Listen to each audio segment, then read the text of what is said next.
friend of mine, a great partner to Benzinga, Bryan McLaren, CEO of Zoned Properties.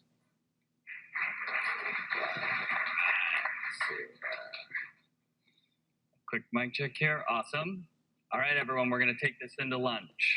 My name is Bryan McLaren with Zoned Properties.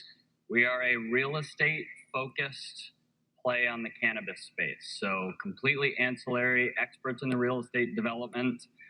Let's get through a few safe harbor forward-looking statements here. Please read our Ks and Qs, all of our disclosure. And I'm going to talk a lot about where the company is today and where we're headed over the next few years. We've spent the past few years building a lot of exciting things on how to develop real estate in the cannabis space. So in that approach, essentially, we have put together the services side of this industry. And it's very important. I'm going to get to this in a few slides after I set the landscape here. But the capital required and the services required here in a very complex, highly regulated industry. Cannabis is not the only highly regulated industry, and we'll talk through where some of those best practices can translate in some of those same strategies. But our vision about this, why we're doing this work, why we care, is all about taking the legacy cannabis space and integrating it into our modern communities. What we're finding as everyone is investing, building cannabis companies, that the paradigm is shifting, right? So we've gone from decades and decades of being told that cannabis is going to be negative for our communities, decrease property values, bring crime. And what we're now finding is not just anecdotal. We're seeing real data that value is being built out of an emerging industry and that these are good for our communities. So part of what we do at Zoned Properties is matchmake. We introduce good operators, good communities through real estate development. So this is what I believe is probably the most important slide for developing real estate in cannabis. A lot of people don't think about the scale here. So we're hearing great presentations about billion-dollar valuations, multi-state operators, very important for the industry. At a national level, we're reflecting on when is federal legalization going to shift, when are we going to see regulatory things change. But it all happens from a grassroots movement, so important for regulated cannabis. And this is happening across the entire country, 50 states, 90,000 local governments. But what we really care about here are the top three: the cities, the towns, and the counties. It's about 40,000 different local discussions that are setting the opportunity for regulated cannabis. So while we have limited license states, unlimited license states, and this was mentioned a few times yesterday, also on the REIT panel, what is occurring is that as decisions are being made at the local level, we're seeing artificial caps on licenses. Take New Jersey, right next door, for example. Around 92, 93 townships in the entire state are opting into this industry right now. So that's going to create a limited number of these licenses for retail sites, for cultivation sites over time. Very important and a key focus for us on the real estate development approach. So the landscape here, we're going to really cross three different areas. Those localities, what the total addressable market is from a real estate perspective, and then from cannabis. So we're zooming way out here when we look at real estate. Where's the opportunity to scale? Where's the service side of this industry? About $16 trillion worth of commercial real estate in this country. And if we look specifically at the retail and the industrial sectors, which is where cannabis plays, we're looking at around $6 trillion worth of real estate if you add some specialty areas in there. So 40,000 localities, potentially the high end of commercial real estate that drives the economic engine of this country, around $6 trillion worth of sector real estate. And then we're looking at the growth of the industry directly in cannabis. Heard a great presentation this morning, overview of where the future valuation of cannabis is going by 2030, I think around 190 billion.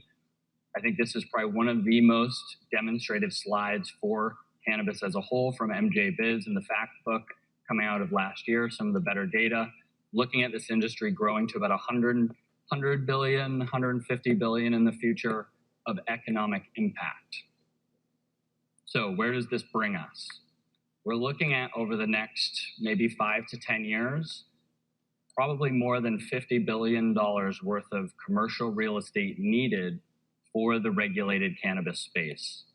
And again, you need two players in that industry. So on the right-hand side here in the divergence, you have to have that capital side, right? Very difficult. That's the role the REITs play. So zoned properties is not a REIT. We play on the other side of the aisle. We're the services side, best practices. So in the process of merging localities, real estate, and cannabis, how do you find these properties in those green zones? How do you convince city councils, board of aldermen, planning directors how to do that the right way? And we've spent the past 8 years having conversations across this whole country, not only how you do it the right way at local government, but then as an operator developing, as an investor investing in that real estate, how you make sure that investment's protected. And it's a maze, it's a labyrinth. So there are so many areas as you're going through that process, you need to protect your investments. There's a lot of capital going out. The ones that get it right will do well. The ones that are guessing will have probably real challenges. This is a challenging high-risk industry. So the market challenges we assessed our thesis for cannabis and real estate services and development. How do you approach that? How, as a real estate company, an investor, a fund, how do you identify the good operators to go into your piece of real estate that's going to make that real estate valuable rather than lead to potential risky defaults affecting your value? And this is our approach. This is what we've built as a company, as a team over really the past 8 years. So first, I'm going to go into our portfolio in the next slide. So we have invested in, developed, and grown our own portfolio of cannabis properties that are triple net, long-term investment grade, leased out to cannabis operators. And we developed those ourselves from non-cannabis to cannabis. So we've been through the whole process in every way you can possibly approach this. Early days, having to convince local community members that this is good for their community, having to navigate contractors, the right way to do permitting, going through escrow, servicing the debt and over the time, the implementation and escrow of capital into the construction. And lucky today, we have an entire portfolio that's debt-free. So I'll get into that in a moment. But you can see here in our model, we have 4 main tracks that will fuel the growth of our portfolio. That is still very much the core focus for zoned properties, is to take our cash flowing portfolio of cannabis properties that are debt-free, use our expertise and services to grow the scalability of zoned properties, and have that approach fuel our pipeline. So we go where others won't or can't. Straight raw numbers here. So this is our portfolio. We own 4 properties in Arizona. Over the years, we have owned others. We have divested, we have invested, developed, and sold. But today, our core properties are 2 cultivation sites and 2 retail sites in Arizona, leased entirely to one of the largest operators, holds 2 vertical licenses in the Arizona marketplace, and backed by a large equity firm. So September of this year, right in the middle of the screen here, we had an increase in the development and the construction plans for our primary property, our largest grow site. And the deal structure we've worked out with our tenant, it's a unique one. It's actually about the opposite of what the big REITs are doing. So what we approached our tenant and their capital partner with was, rather than a premium rental rate that's going to require that tenant to send cash out to the landlord, they were in a position where they had large capital. So rather than have the landlord invest and put a premium highest and best use in real estate, we actually dropped that to comparable rates even with non-cannabis. So we limited our risk from a highest and best use perspective for the portfolio. Our tenant and their capital partner put all the CapEx into the sites to improve them and expand them. And we have a fixed rental rate as that site grows.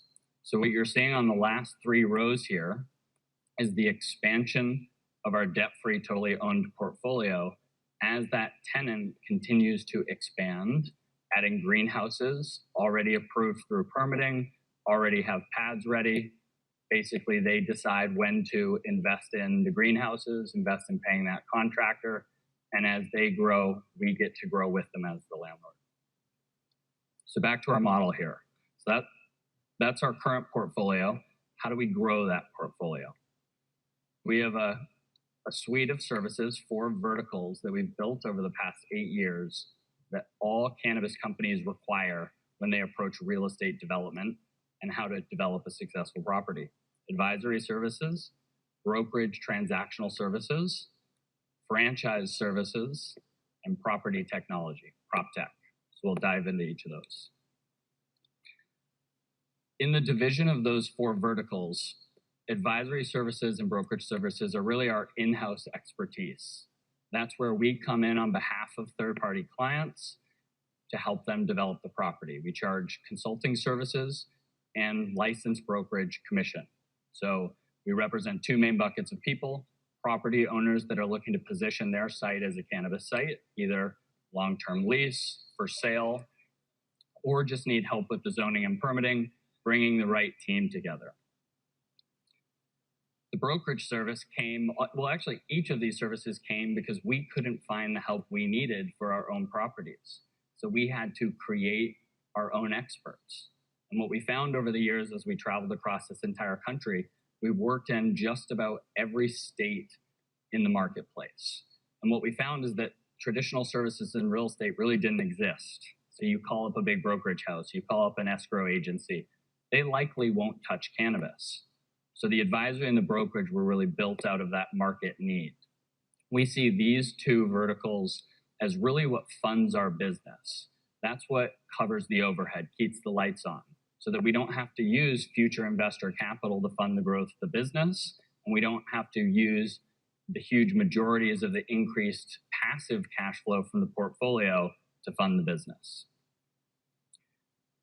The second side of the equation on the verticals, the franchise and the property technology, this is probably what gets me most excited about the future of zoned properties.